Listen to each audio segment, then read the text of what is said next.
Hello दोस्तों, आप सभी का स्वागत है मेरे यूट्यूब चैनल में। मैं आप सभी का स्वागत करता हूं। उम्मीद है आप लोग अच्छे होंगे। दोस्तों, आप सभी को तो पता ही है कि अंग्रेज़ों ने भारत के ऊपर बहुत सालों तक राज किया, भारतीयों को गुलाम बना के रखा। जो भारत सोने की चिड़िया कहलाया जाता था, अंग्रेज़ों ने उसका सारा सोना लूट लिया। यहाँ तक कि कोहिनूर, उसे भी अंग्रेज़ों ने लूटा और अपने देश में ले गए। लेकिन बात यहीं पे ख़त्म नहीं होती है। अंग्रेज़ों ने जाते जाते भारत को धर्म के नाम पे बांट दिया। 1947 में एक नए देश पाकिस्तान का जन्म हुआ था।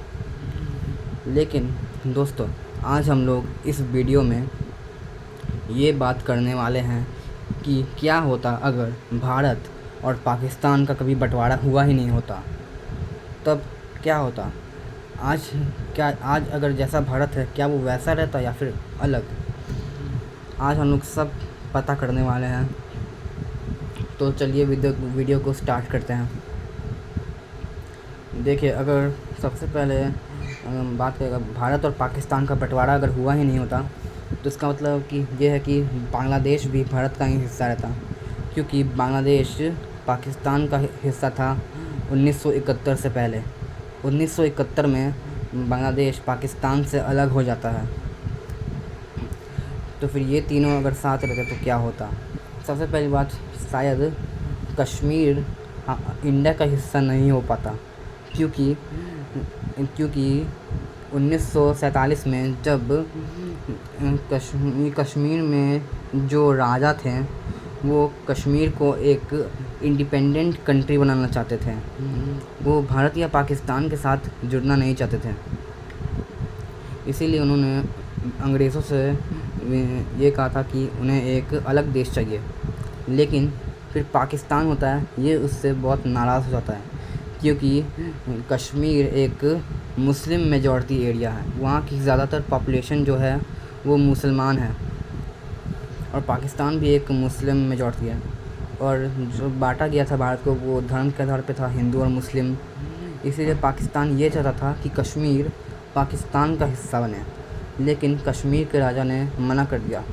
इसीलिए पाकिस्तान ने 22 अक्टूबर को कश्मीर पे हमला कर देता है, जिसे देख कश्मीर भारत से मदद मांगने जाता है।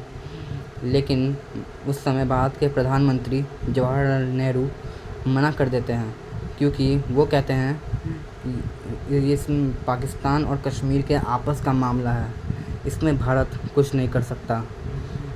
और फिर ये देखने के बाद कश्मीर के राजा और भारत के बीच एक छोटा सा एग्रीमेंट साइन होता है, जिसमें ये कहा गया था कि कश्मीर अब से भारत का एक हिस्सा रहेगा। सन 26 अक्टूबर 1947 को कश्मीर भारत का एक हिस्सा बन जाता है। और फिर उसके बाद भारत अपने सेना को भेजता है कश्मीर में, और फिर भारतीय सेना पाकिस्तानी सेना को अपने देश से बाहर भगा देती है। तो फिर अगर भारत एक होता तो फिर शायद कश्मीर भारत का एक हिस्सा नहीं बन पाता।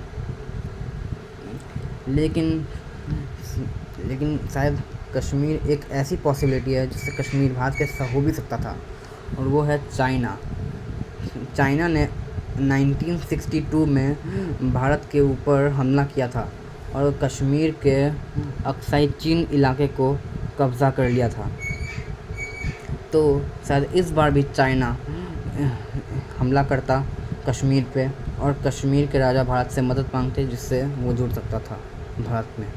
शायद ये हो सकता था, लेकिन इसकी पॉसिबिलिटी बहुत कम है। तो दोस्तों, सबसे पहले हम लोग यूनाइटेड इंडिया के बारे में बात करते हैं। सबसे पहले हम लोग बात करेंगे इसकी पॉपुलेशन के बारे में। भारत की पॉपुलेशन 2025 में 145 करोड़ से भी ज़्यादा की है। पाकिस्तान की पॉपुलेशन 25.5 करोड़ की है, और बांग्लादेश की पॉपुलेशन 17.5 करोड़ की है। तो अगर हम इन तीनों देशों की पॉपुलेशन को मिला देते हैं तो ये टोटल में 180 करोड़ से भी ज़्यादा की हो जाती है। ये पॉपुलेशन इतनी ज़्यादा है कि ये पूरे के पूरे अफ्रीका और यूरोप कॉन्टिनेंट से भी ज़्यादा है। सीधी सादी बात है कि भारत दुनिया का सबसे ज़्यादा आबादी वाला देश रहता।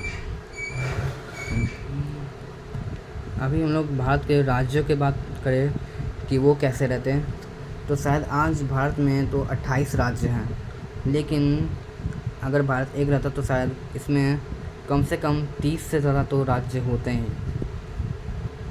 देखिए, अगर बांग्लादेश भारत का हिस्सा होता तो फिर शायद बांग्लादेश और वेस्ट बंगाल मिलकर एक अकेला स्टेट बन सकते थे, बंगाल, जो कि भारत का सबसे ज़्यादा आबादी वाला राज्य भी रहता। और इतना नहीं, यहाँ पे पाकिस्तान के पास एक पंजाब है। 1947 में पंजाब का भी बंटवारा हुआ था, जिसमें से मुस्लिम आबादी वाले पंजाब को पाकिस्तान में रख दिया गया और हिंदू आबादी वाले पंजाब को भारत का हिस्सा बना लिया गया। जिसके बाद भारतीय पंजाब में से हिमाचल प्रदेश और हरियाणा को अलग किया गया और आज भारतीय पंजाब बस इतना सा बचा हुआ है। तो अगर पंजाब भी एक रहता तो ये दोनों पंजाब मिलके भारत का चौथा सबसे बड़ा राज्य बन सकते थे। इसके बाद अगर हम बात करें भारत की अर्थव्यवस्था की, यानी जीडीपी, तो आज भारत की जीडीपी 4.3 ट्रिलियन डॉलर की है। दोस्तों, कुछ वेबसाइट में भारत की इकोनॉमी को 4.1 ट्रिलियन डॉलर का बताया जा रहा है, लेकिन ऐसा नहीं है। भारत की रियल जीडीपी 4.3 ट्रिलियन डॉलर से भी ज़्यादा की है। वह पाकिस्तान की बात करें तो पाकिस्तान की जीडीपी है 400 बिलियन डॉलर की और बांग्लादेश की जीडीपी है 480 बिलियन डॉलर की। अगर हम तीनों की जीडीपी को मिला दें तो ये टोटल में 5 ट्रिलियन से भी ज़्यादा की हो जाती है, जिसके साथ भारत पूरी दुनिया में तीसरा सबसे ज़्यादा अर्थव्यवस्था रखने वाला देश बन जाता, behind China and USA. Bharat में सबसे ज़्यादा जीडीपी बंगाल राज्य की होती, उसके बाद महाराष्ट्र, फिर तमिलनाडु। दोस्तों, अगर हम बात करें एजुकेशन और हेल्थ सेक्टर की, तो भारत और पाकिस्तान हर साल काफ़ी ज़्यादा पैसे खर्च करते हैं कश्मीर के ऊपर,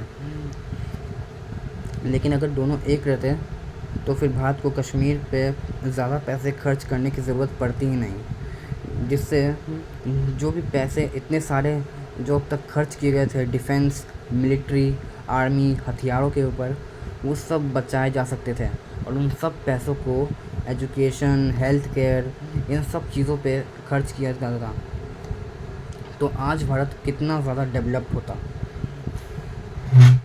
और दोस्तों, अगर हम अंत में बात करें भारत की मिलिट्री यानी सैन्य शक्ति की, तो आज दुनिया में सबसे बड़ी आर्मी चाइना के पास है। चाइना के पास टोटल में 20 लाख से भी ज़्यादा जवान हैं। वहीं पे इंडिया के पास हैं करीब 15 लाख के सोल्जर्स, पाकिस्तान के पास 6 लाख और बांग्लादेश के पास है 3 लाख। अगर ये तीनों एक रहते हैं तो फिर भारत के पास दुनिया की सबसे बड़ी सेना होती, 24 लाख से भी ज़्यादा सोल्जर रहते हैं, और जिससे भारत की सेना दुनिया की तीसरी सबसे ज़्यादा ताकतवर सेना बन जाती।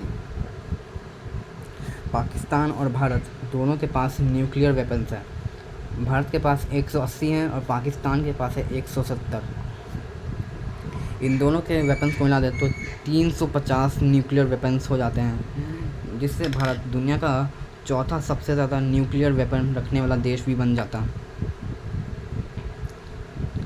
दोस्तों, आप लोगों ने देखा कि कैसे पाकिस्तान और भारत मिलकर इन सभी चीज़ों में कितने आगे बन जाते हैं। काश ऐसा सब हुआ होता तो कितना अच्छा रहता। खैर, हम लोग अब जो बीत गया है उसे बदल तो नहीं सकते हैं, लेकिन अगर आज भी भारत के 140 करोड़ की आबादी ये सब एक निर्णय ले ले कि धर्म के नाम पे कभी लड़ाई ना करेंगे, तो फिर भी भारत आज दुनिया का मोस्ट डेवलप्ड कंट्री बन सकता है। खैर, आज की वीडियो के लिए बस इतना ही। उम्मीद है आप लोगों को वीडियो पसंद आई हो। पसंद आई हो तो लाइक करिएगा और सब्सक्राइब करिएगा मेरे चैनल को। आप लोग सब्सक्राइब करते हैं तो मुझे ऐसी मोटिवेशन मिलती रहती है कि मैं वीडियो बना सकूं। और तो फिर मैं आपको मिलता हूं अगली वीडियो में, तब तक के लिए बाय बाय।